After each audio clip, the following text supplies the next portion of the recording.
या राज्यातले 65,000 शिक्षकांचा विषय असलेले जवळजवळ 10,000 शिक्षक कालपासून भर उन्हा पावसामध्ये आंदोलन करत आहेत। राज्य शासनाने 14 ऑक्टोबर 2024 रोजी मंत्रिमंडळाचा निर्णय होऊन 1 जून 24 पासून 20% टप्पा अनुदानाचा निर्णय घेतला।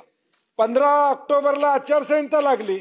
आचारसंहिता लागण्यापुरतं दाखवण्यापुरतं हा जी.आर. झाला असं आमचं मत आहे। कारण की त्यानंतर आज 9 महिने झाले सभापती महोदय, राज्य शासनाचा जी.आर. निघतोय परंतु अंमलबजावणी होत नाही।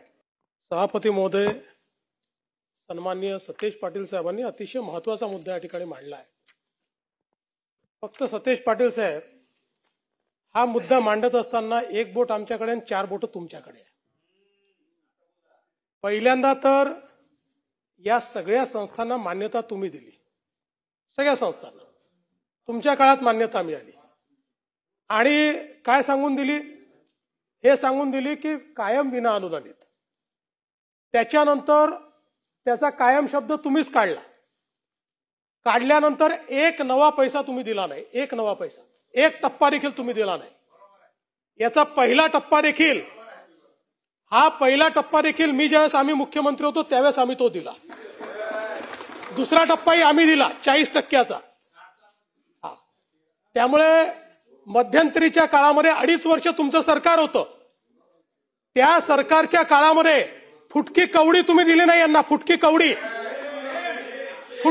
नाही दिली। आणि त्याच्यानंतर पुन्हा आमचं सरकार आल्यावर आम्ही निर्णय घेतलाय, खरं आहे की आम्हाला ते पैसे द्यायला उशीर झालाय, हे मान्यच आहे, पण निर्णय आम्ही घेतला। 2.5 वर्षात तुम्ही फुटकी कवडी दिली नाही। त्यानंतर शिंदे साहेबांच्या सरकारमध्ये आम्ही निर्णय केला आणि आम्ही ते पैसे देणार आहोत। त्याकरता आमचं कमिटमेंट आहे। त्यात काही अडचणी आमच्या आहेत, जरूर त्यांना आम्ही आज बोलू। परंतु ज्या प्रकारे तुमचे लोक जाऊन तिथे राजकारण करतायत, हे जे राजकारण चाललेलं आहे, माझा सवाल आहे की ज्या ज्यावेळी तुम्हाला संधी मिळाली एकदाही एक फुटकी कवडी तुम्ही दिलेली नाही या संदर्भात, आणि आता जाऊन राजकारण करता।